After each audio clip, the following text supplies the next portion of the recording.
نحمده ونصلي على رسوله الكريم اما بعد فاعوذ بالله من الشيطان الرجيم بسم الله الرحمن الرحيم رب اشرح لي صدري ويسر لي امري واحلل عقدة من لساني يفقهوا قولي قد افلح المؤمنون الذين هم في صلاتهم خاشعون والذين هم عن اللغو معرضون والذين هم للزكاة فاعلون والذين هم لفروجهم حافظون إلا على أزواجهم أو ما ملكت أيمانهم فإنهم غير ملومين فمن ابتغى وراء ذلك فأولئك هم العادون والذين هم لأماناتهم وعهدهم راعون والذين هم على صلواتهم يحافظون أولئك هم الوارثون الذين يرثون الفردوس ہم فیہا خالدون۔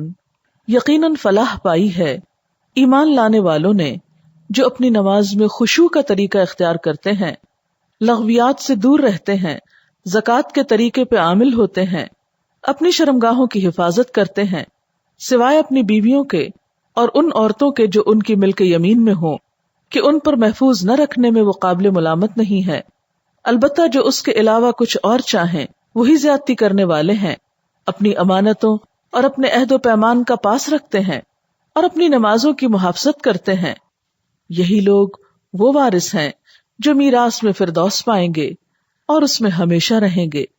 سورۃ المؤمنون کی 11 آیات آپ کے سامنے پڑھی گئی ہیں اور ان کا ترجمہ۔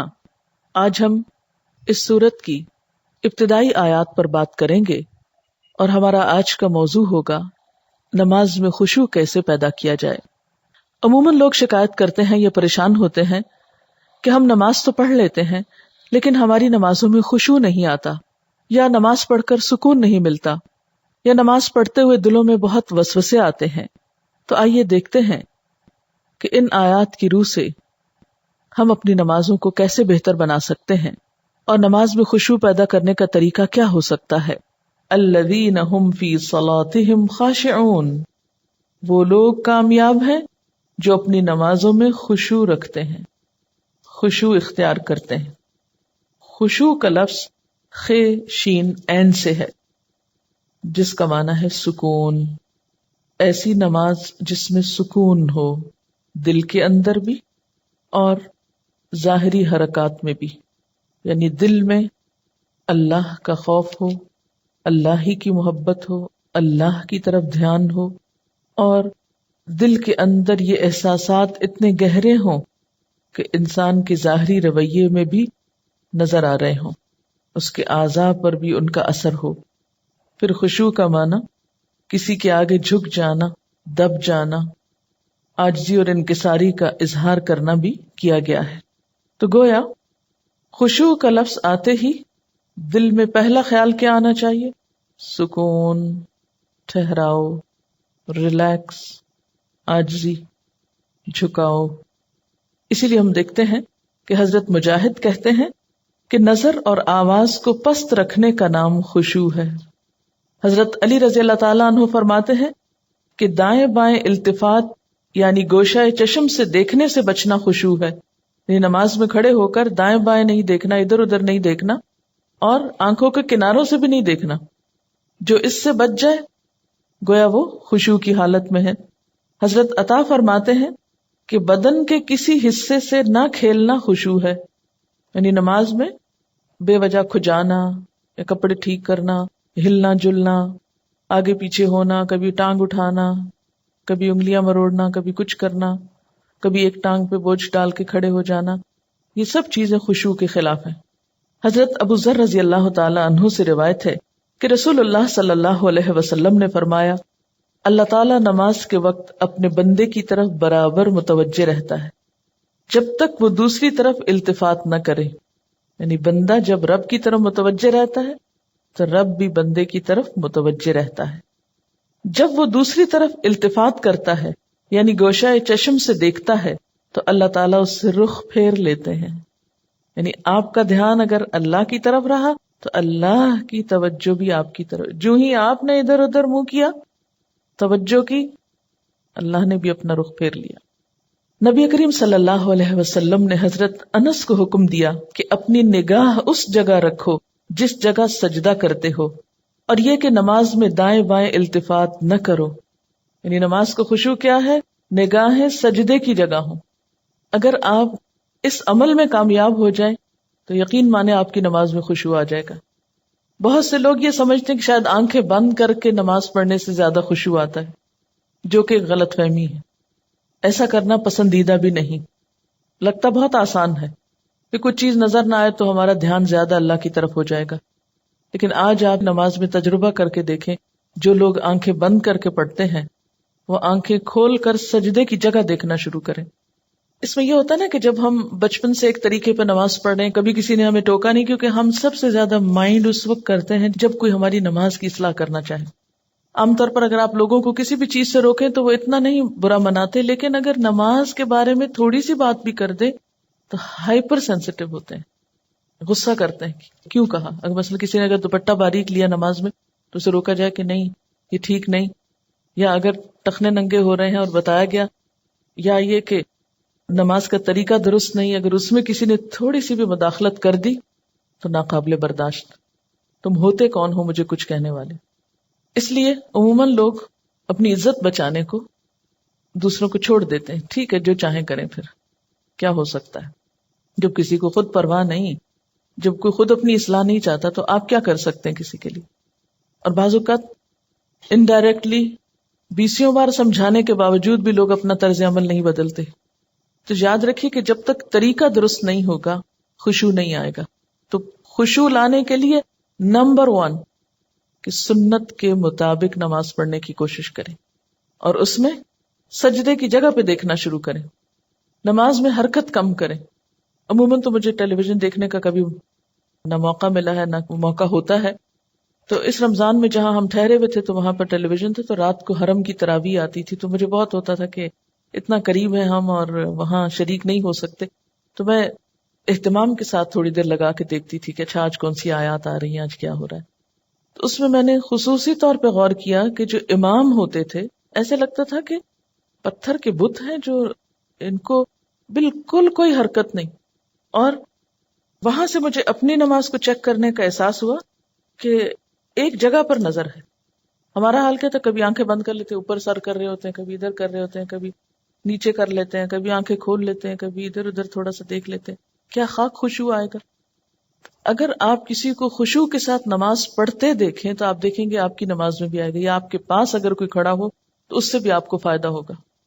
لیکن اگر آپ واقعی چاہتے ہیں، کیونکہ اس تدبیر نے مجھے بہت زیادہ فائدہ دیا ہے، آنکھیں بند نہیں کرنی، آنکھیں کھلی رکھنی ہے، لیکن مسلسل سجدے ہی کی جگہ پہ دیکھنا ہے، ادھر ادھر نہیں دیکھنا، اور کم سے کم حرکت، ہلنا نہیں ہے. یہ 2 کام آپ کر لیں تو اندر بھی ٹھہراؤ آئے گا. اسی لیے خشوع کا معنی سب سے پہلے میں نے آپ کو سکون والا بتایا. سکون. اور جو اس طرح نماز پڑھے اس کی نماز کے بعد بھی اس کو ایک خاص سکون نصیب ہوگا. ہم نماز پڑھ کے بے چین اٹھتے ہیں بعض اوقات، کیا پڑھا، کبھی رونے بھی بیٹھ جاتے ہیں، کوئی فائدہ نہیں. یہ رونے دھونے سے کوئی زیادہ فائدہ نہیں ہے. یہ ایک لیم ایکسکیوز ہوتا ہے، رو کے اپنے آپ کو ہم خوش کر لیتے ہیں کہ ہم رو لیے، بس ندامت کے آنسوں نے سب غلطی دھو دی. ٹھیک ہے، اس سے دھل جاتی ہے غلطی، لیکن غلطی کی جب تک اصلاح نہ ہو تو محض رونا فائدہ نہیں دیتا، یا محض ندامت فائدہ نہیں دیتی. تو اس لیے 2 چیزوں پہ خصوصی توجہ کرنی ہے اگر چاہتے ہیں خشوع آئے. تو یہاں پر اللہ تعالیٰ فرماتے ہیں کہ صرف نماز پڑھنا ہی کافی نہیں، بلکہ نماز میں خشوع ضروری ہے. کس کے لیے؟ کامیابی کے لیے. اسی لیے آپ دیکھیے کہ ایسی جگہ پر نماز پڑھنے کو کہا گیا ہے جہاں زیادہ آس پاس موومنٹ نہ ہو. مردوں کے لیے تو بہت ہی اچھا چانس ہوتا ہے کہ مسجد میں چلے جائیں، مسجد میں سبھی نماز پڑھیں، کچھ اور تو وہاں ہو نہیں رہا ہوگا، تو اس میں خشوع پیدا ہونے کا ایک قدرتی ماحول ہوتا ہے. لیکن عورتوں کے لیے کیا پسندیدہ ہے؟ جیسے حدیث میں آتا ہے کہ گھر کے اندر والے حصے میں، یعنی جتنا عام ایکٹیویٹی والے حصے کو چھوڑ کر آپ الگ تھلگ ہو کر نماز پڑھیں اتنا ہی اچھا ہے، کیونکہ اس سے کوئی بیرونی جو انٹرفیرنس ہے یا ڈسٹریکشن کے اسباب ہیں وہ نہیں رہیں گے، تو آپ کے لیے آسانی ہو جائے گی. تو جب ہم سکون کے فارمولے پہ عمل کریں گے تو لازمی طور پر پھر ہم نماز میں کچھ اور چیزوں کا بھی خیال رکھیں گے جو عموماً دیکھا گیا ہے کہ لوگ ان کا خیال نہیں رکھتے. تو کن چیزوں سے پھر بچنا ہے؟ مثلاً نمبر 1 ہلنا نہیں، نمبر 2 مختلف سمتوں میں جھکنا نہیں. کیسے؟ یعنی یہ نہیں کہ ایک کبھی دائیں ٹانگ پہ کھڑے ہو جائیں کبھی بائیں ٹانگ پہ کھڑے ہو جائیں، یہ نہیں کرنا. ٹھیک ہے، اگر شروع میں آپ کو بہت لمبی نماز کی عادت نہیں تو مختصر پڑھنا شروع کریں لیکن ہلے بغیر. کپڑوں کو بار بار سمیٹے نہیں، نہ ان کو جھاڑیں. ایسا دوپٹہ یا ایسا لباس نہیں پہنے کہ جو بار بار گرے اور بار بار آپ اس کو سمیٹنے میں مصروف ہوں. پھر اسی طرح جائے نماز کو درست طریقے پہ بچھائیں. یہ نہیں کہ نماز کے بیچ میں ہی آپ اسے ٹھیک کرنا شروع کر دیں. ایسی جائے نماز پہ کھڑے مت ہو کہ جو ہر دفعہ میں اکٹھی ہو جائے اور ہر دفعہ میں آپ اس کو سیدھا کر رہے ہوں. پہلے جو کھجور کے درختوں کے پتے ہوتے تھے ان کے جو جائے نماز ملتے تھے، اگر آج آپ کو میسر ہو اور اس پر نماز پڑھنے کی کوشش کریں تو آپ دیکھیں گے خشوع میں اضافہ ہوگا. بالکل ایک نیچرل میٹ ہوتا ہے نا، اس کی اپنی ایک خوشبو بھی ہوتی ہے اور وہ اکٹھا نہیں ہوتا اور اس پر آپ کے ہاتھ پاؤں سب جم جاتے ہیں. یہ جتنی مخملی جائے نمازیں آ گئی ہیں اتنی ہی نماز میں خشوع ختم ہو گیا. کبھی پاؤں پھسل رہے ہوتے ہیں، کبھی ہاتھ پھسل رہے ہوتے ہیں. جس چیز پر آپ نماز پڑھتے ہیں اس کو بھی درست کرنے کی ضرورت ہے، وہ بھی مددگار ہے. اسی لیے آپ صلی اللہ علیہ وسلم نے نماز کے وقت سامنے نقش و نگار اور جائے نمازوں کے اوپر نقش و نگار اور ان چیزوں کو ناپسند کیا ہے کیونکہ یہ بھی نماز میں خلل انداز ہوتے ہیں. پھر اسی طرح تن کے بھی نہیں کھڑے ہونا چاہیے، یعنی بہت اکڑ کے نہیں کھڑے ہوں بلکہ نارمل نیچرل ریلیکس طریقے سے کھڑے ہوں. بہت اونچی قرات نہ کریں. مثلاً اگر آپ تہجد میں یا نفل کسی میں ذرا سا زیادہ تلاوت کرنا چاہتے ہیں بہت چیخ چلا کے نہیں کریں. یا کہیں آپ امامت کرا رہے ہیں تو اس صورت میں بھی قرات میں عاجزی ہونی چاہیے کیونکہ وہ بھی خشوع میں اضافہ کرے گی. اسی طرح گا گا کر تلاوت کرنا یہ بھی درست نہیں. مصنوعی تکلف سے تلاوت کرنا. پھر اسی طرح نماز میں جمائیاں لینا اور لیتے چلے جانا نہیں، ان کو کنٹرول کریں. اسی طرح جلدی جلدی کرنا کیونکہ خشوع کیا ہے؟ سکون. اور سکون میں کیا ہے کہ آپ جب قیام کریں تو ہلنا بند کر دیں، رکوع کریں تو اتنی دیر رکوع کریں کہ جسم ہلنا بند کر دے. رکوع سے جب اٹھیں تو کھڑے ہو کر دوبارہ اتنا کھڑے ہوں کم از کم کہ آپ کا جسم ہلنا بند کر دے. پھر جب آپ سجدے میں جائیں ٹک جائیں اور اس وقت سر اٹھائیں جب تسبیحات پوری ہو چکی ہوں اور ہلنا بھی ختم ہو چکا ہو. یہ نہیں کہ آپ ایک کانسٹنٹ موومنٹ میں کھڑے ہوئے تو رکوع میں ہلتے ہلتے پھر کھڑے ہو گئے، پھر سجدے میں ابھی ہلنا بند نہیں تو پھر کھڑے ہو گئے اور پھر واپس پلٹ گئے. یہ ماری ماری نماز جو ہے جلدی کی، اس سے قطعاً خشوع نہیں آتا. خشوع کے لیے آپ کو ٹھہر ٹھہر کر آہستہ نماز پڑھنی ہوگی. اسی طرح اگر کوئی چیز نماز میں اذیت دے رہی ہو تو اس کو ہٹانا ضروری ہے کیونکہ بعض اوقات جب ہم کہتے ہیں نا سکون اور ٹھہر جانا تو اس میں ہم ایسا ٹھہرتے ہیں کہ کوئی چیز اگر ہمیں اس میں پریشان کر رہی ہے، چبھ رہی ہے یا کوئی خارش ہو گئی یا کچھ تو ہم اس کی طرف بھی توجہ نہیں دیتے. نتیجہ کیا تو کچھ سمجھ نہیں آتا پڑھ کیا رہے. تو یہ ان نیچرل قسم کا سکون بھی طاری نہیں کرنا. اس میں کوشش کریں کہ کم سے کم موومنٹ سے اس سبب کو دور کر دیں.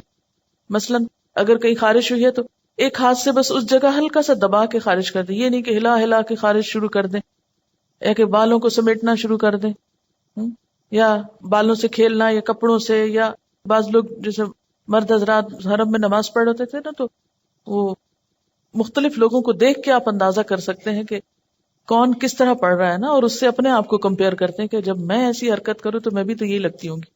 بعض لوگ داڑھی سے کھیل رہے ہوتے ہیں، بعض اوقات بال ٹھیک کر رہے ہوتے ہیں، بعض لوگ کپڑا ہی ٹھیک کرتے چلے جاتے ہیں.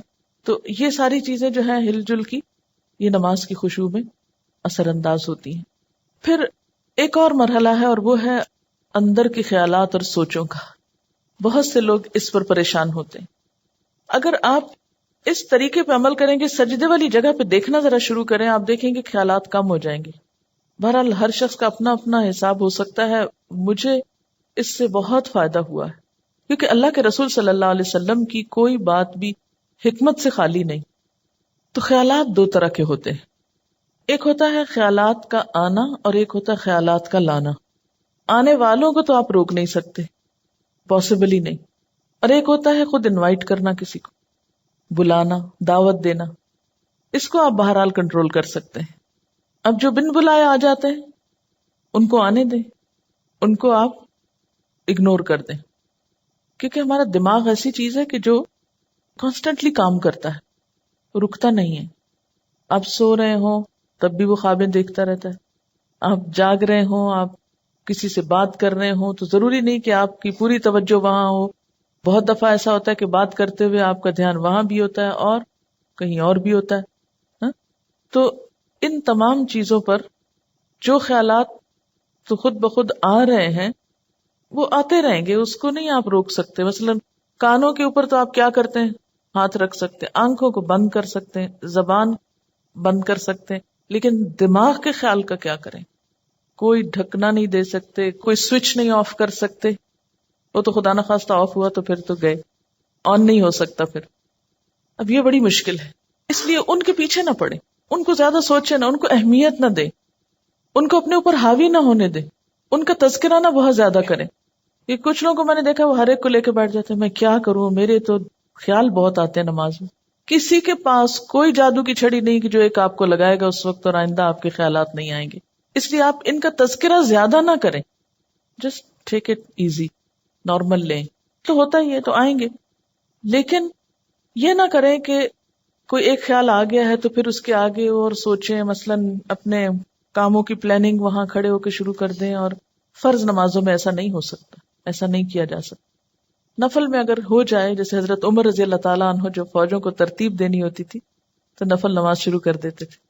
تو نوافل کی حد تک ٹھیک ہے لیکن فرض میں نہیں.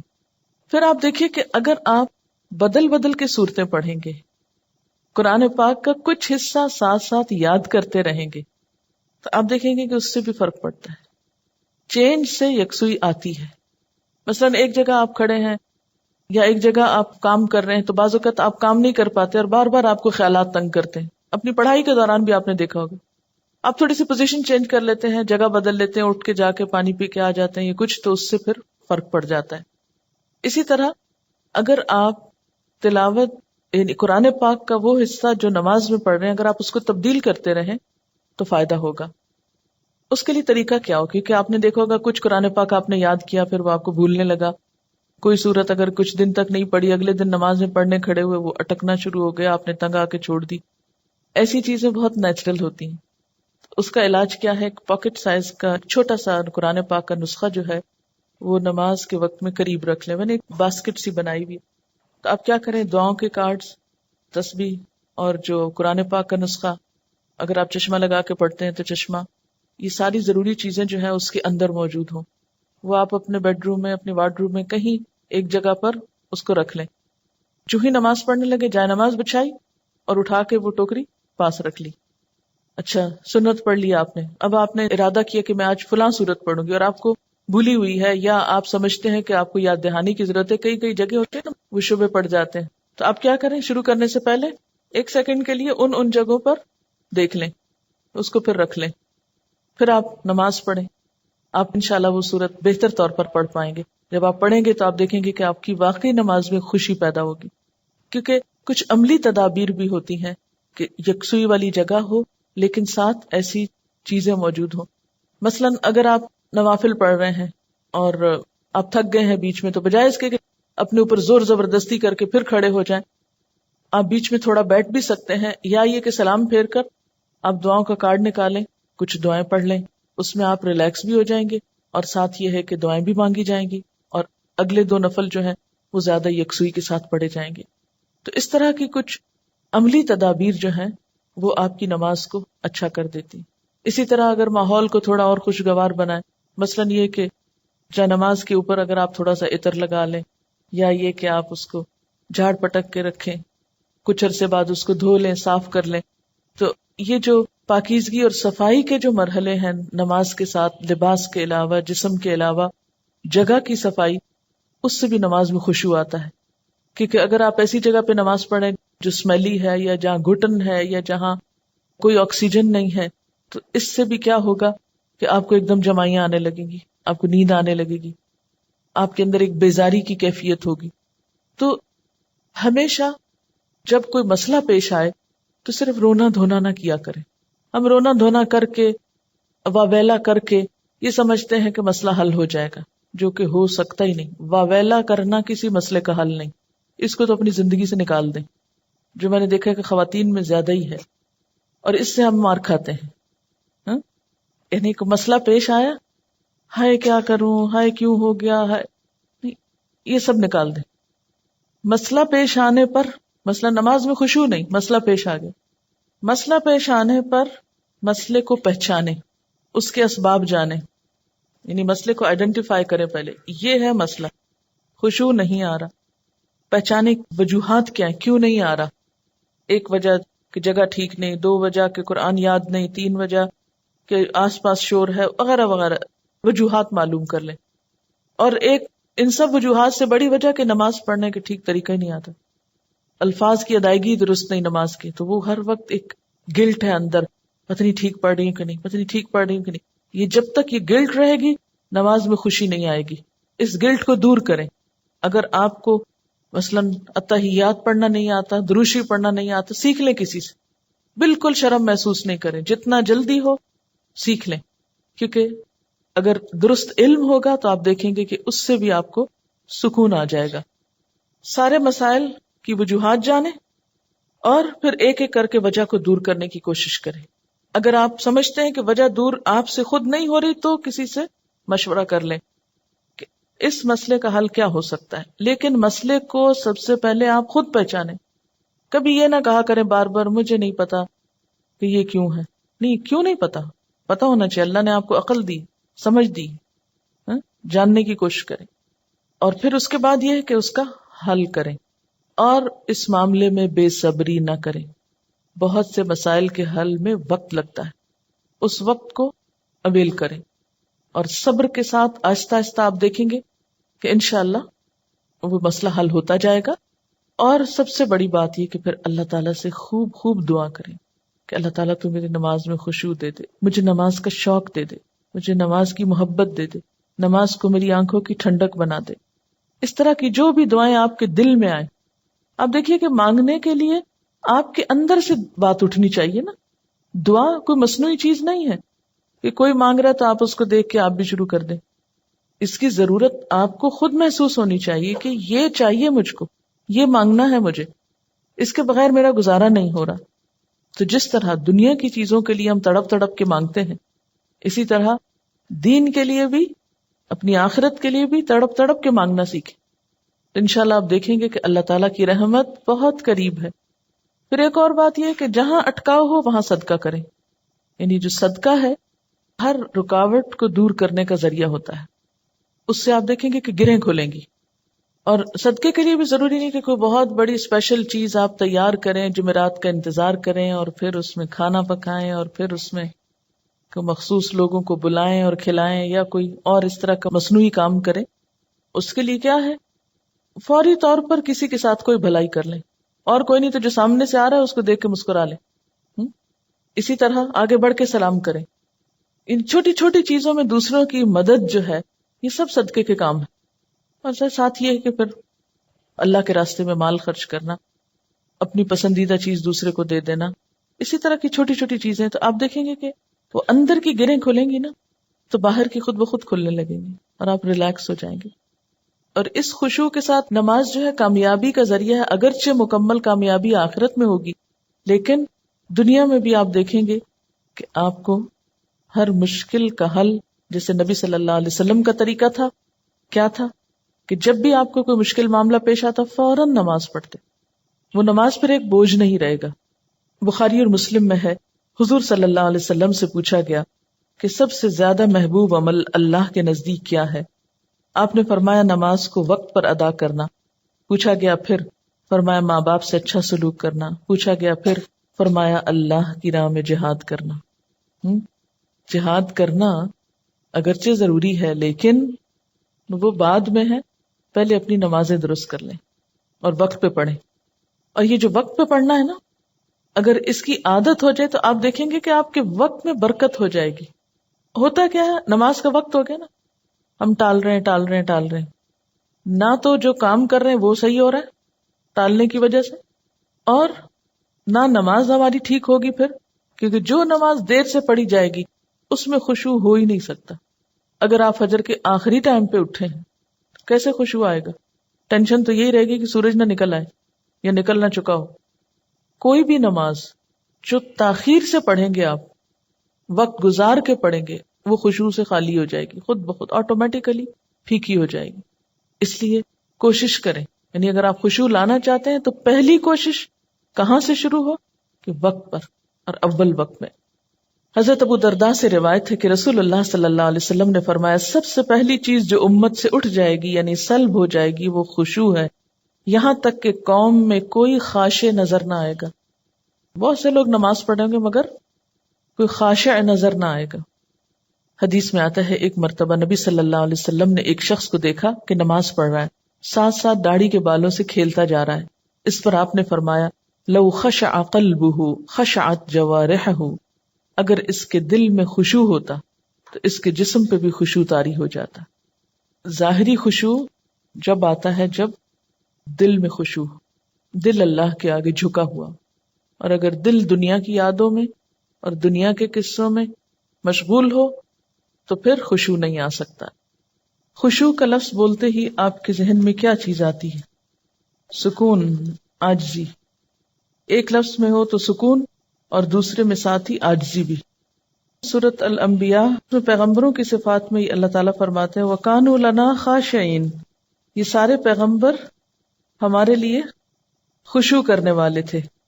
تو اس سے کیا پتہ چلتا ہے کہ خاشع ہونا جو ہے، عاجز ہونا اور اللہ کے سامنے عاجزی اختیار کرنا، یہ پیغمبروں کی صفات میں سے رہا ہے. سورۃ انبیاء کی آیت 90.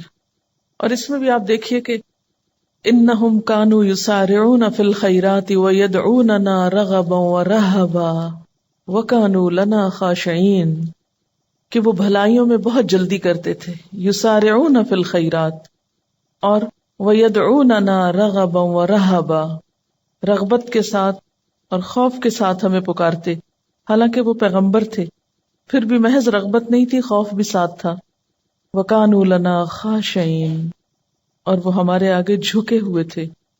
تو اس سے یہ پتہ چلتا ہے کہ نماز کے اندر خشوع صرف نماز میں ہی جھکنے کا نام نہیں، یا صرف نماز کی حد تک عاجزی اختیار کرنے کا نام نہیں، بلکہ اس کے علاوہ عام روزمرہ زندگی میں بھی یہ اخلاق پیدا ہونا چاہیے، یا عام روزمرہ زندگی میں بھی ہمارے اندر یہ کردار پیدا ہونا چاہیے. اب جب سکون کی بات ہوئی کہ کانوا لنا خاشعین، اور خشوع کا معنی اگر سکون کیا جائے اور عاجزی کیا جائے تو عملی زندگی میں کہاں کہاں یہ نظر آئے گا اور کس کس طرح ہوتا. یہ کہ جب ہم نماز میں لطف اٹھاتے ہیں تو ایک نماز کا اچھا پڑھنا آئندہ کی نماز کے لیے خود بخود انتظار کی کیفیت پیدا کر دیتا ہے نا، کیونکہ آپ نے اس کو انجوائے کیا ہوتا ہے. اور اگر ایک نماز آپ نے خراب پڑھی تو اس کے بعد دل پہ بوجھ پڑتا ہے، اس بوجھ سے گلٹ آتی ہے، اور پھر انسان کہتا ہے کیا فائدہ، پتہ نہیں پچھلی کا کیا بنا، اب اگلی کیا پڑھوں. بس وہ ایک پھر ڈگمگانے کی اور کشمکش کی کیفیت پیدا ہو جاتی. تو ہر نماز اپنی جگہ اہم ہے، اور ہر نماز کے اندر ایسی کوشش ضروری ہے جو اگلی نماز کے لیے ایک تیاری بن جائے، یا ایک گراؤنڈ پریپئر کر دے، یا اس کے لیے ایک بنیاد بن جائے. وہ خشوع صرف نماز میں ہی تو نہیں رہتا نا. نماز میں کیفیت طاری ہوئی، اس کے بعد آپ عام زندگی میں لوگوں سے معاملہ کر رہے ہیں تو اب اس میں کچھ کنٹینیوٹی ہونی چاہیے نا. ٹھیک ہے اس لیول کی تو نہیں، لیکن اس کا اثر زندگی کے دوسرے معاملات پر بھی پڑنا چاہیے، کیونکہ نماز جو ہے یہ ہماری پوری شخصیت کو ریفارم کرتی ہے، اس کی اصلاح کا سبب بنتی ہے. نماز کے اندر کی کیفیات باہر پر اثر انداز ہوتی ہیں، ٹھہراؤ آنے لگتا ہے نا. کسی کا کمنٹ ہے، 2 چیزیں اگر ہم خود میں پیدا کر لیں تو دین کے کام میں آسانی ہو جاتی ہے: ہر ماحول میں پرسکون بیٹھ کر دیکھنا، اور ہر عادت اور طبیعت کے لوگوں سے ملنا اور نارمل رہنا. یہ ہے وہ تاثیر جو نماز کی خشوع سے آپ کے معاملات پہ پڑتی ہے نا. یہ لکھتی ہے کہ 2-3 مواقع جن کا مجھے تجربہ ہوا. ایک تو یہ کہ قریبی رشتہ دار کے انتقال پہ جانا ہوا. کچھ بتانے کی کوشش کی لیکن ایک معتبر خاتون نے سختی سے خاموش کرا دیا. میں نے اپنا قرآن لیا، پڑھتی رہی، سوچتی رہی اور واپس آ گئی. سوئم پہ گئی تو کتاب میرا جینا میرا مرنا ساتھ لے گئی. خالی صفحات پہ اپنا پیغام ہمدردی لکھا اور یہ کہ جو بھی یہ کتاب پڑھے دوسروں کو بتائے اور مرنے والے کے لیے مغفرت کی دعا کرے. یہ چھوڑ کر آ گئی، یعنی میسج کے ساتھ کتاب. 2 مہینے بعد فون آیا ان کی بہو کا کہ جو بھی لوگ دوسرے شہروں سے آئے ہیں میں نے پڑھ کر کتاب سنائی ہے، ہر کوئی کتاب کا مطالبہ کر رہا ہے، جتنی کتابیں انہوں نے مانگی بھجوا دی. لے جانے والے نے بتایا کہ ہر کوئی یہ کتاب لینا چاہ رہا ہے اور میری بیوی ہر ایک کو کتاب سناتی ہے. کام ہو گیا. اگر یہ اس معتبر خاتون کی بات نہ مانتی اور اس وقت الجھ پڑتی تو اس صبر کا یہ جو پھل ملا ہے یہ نہ ملتا. کہتے ہیں نا صبر کا پھل میٹھا ہوتا ہے. اس وقت تو بہت سخت تکلیف سے گزرتا ہے انسان، اور ہم عام طور پر جھلا اٹھتے ہیں کہ نہیں مجھے تبلیغ کا موقع نہیں ملا اور اتنا اچھا موقع چلا گیا. ایک تو یہ کہ اللہ تعالیٰ کے فیصلوں کو اگر قبول کرنا آ جائے نا ہمیں تو زندگی پر لطف ہو جائے. موقع مل گیا الحمدللہ، نہیں ملا تو اس میں بھی کوئی مصلحت ہوگی ضرور. میں اس حال پہ بھی راضی ہوں، میں نے کوشش کر لی، اگر چانس نہیں ملا کوئی بات نہیں، لیکن کوشش نہیں چھوڑی. جب ہم جھلا اٹھتے ہیں اور اپسیٹ ہوتے ہیں تو اس میں نقصان کیا ہوتا ہے کہ ہم پازیٹیولی کام کرنا چھوڑ دیتے ہیں، کوشش ترک کر دیتے ہیں. جب کوشش چھوڑتے ہیں تو اگلا نیکی کا موقع ختم ہو جاتا ہے. اور کوشش پر آمادہ رہنا اور صبر کی کیفیت بھی دراصل خشوع سے آتی، کیونکہ نماز بھی تو صبر کا نام ہے نا. یعنی آپ نے بولنا نہیں، آپ نے ادھر ادھر نہیں دیکھنا، آپ نے ہلنا نہیں. میں تو سمجھتی ہوں کہ ہلنے سے رکنا سب سے بڑا صبر ہے نماز کا. ورنہ باقی جتنی بھی کیفیات آتی ہیں نا ان سب کو ہم ہل جل کے وہ بیلنس کر لیتے ہیں. یعنی نیند آئی ہے، اونگ آئی ہے اور کوئی بوریت ہوئی ہے کچھ، تو وہ ہل کے آگے پیچھے کر کے جھوم جھام کے آنکھیں بند کر کے تھوڑا ریلیکس کر کے، تو وہ جو کیفیت طاری ہونی چاہیے تھی وہ ہونے نہیں دیتے. ان کا ایک اور تجربہ ہے، لکھتے ہیں کہ اسی تجربے کے بعد، یعنی جس تجربے کا انہوں نے پیچھے ذکر کیا ہے، جب 2-3 منٹ ملے کچھ نہ کچھ کارڈ پر لکھ کر رکھ لیتی ہوں. چونکہ یہ پریکٹیکل ٹپس ہے نا تبلیغ کی، اس لیے میں اس کو آپ سے شیئر کرنا چاہتی ہوں. اور جہاں جاؤں لے جاتی ہوں. اس وقت نہ بھی لوگ پڑھیں تو بعد میں ضرور پڑھتے ہیں. اب مثلا نے بنایا کہ وما قدر اللہ حق قدری ہی، اللہ تعالیٰ کا شکوہ. اور اندر لکھا ہوا ہے اللہ تعالیٰ کا بندوں سے شکوہ، اور نہیں انہوں نے قدر کی اللہ کی جیسا کہ حق ہے اس کی قدر کرنے کا. فرمایا میں اور جن و انس عجیب معاملے پہ ہیں. پیدا میں کرتا ہوں، عبادت کسی اور کی، رزق میں دیتا ہوں، احسان مند کسی اور کے، صحت اور قوت میں دیتا ہوں، شکر گزار کسی اور کے. اب یہ شرک کی نفی کا ایک پیغام ہے. تو اسی طرح اگر آپ کہیں پر بھی ہیں اور گفتگو شروع ہوتی تو آپ کیا کہہ کے انٹروڈیوس کرائیں گے؟ یہ کارڈ ہے میں نے بنایا، مجھے یہ آج بہت اچھی لگی، آپ بھی پڑھ کے دیکھیں. بہت اچھے انداز میں، ہلکے پھلکے انداز میں. لیکن اگر آپ کے اپنے بیگ میں کوئی چیز نہیں دینے کو، محض باتیں ہی ہیں، تو وہ شاید اتنی افیکٹو نہ ہو. اور یہ جہاں رہ جائے گا، جہاں کوئی پڑھے گا کچھ نہ کچھ ضرور سوچے گا. اور ایک چھوٹا سا ہلکا سا میسج ہے جس میں کچھ خرچ بھی نہیں آتا.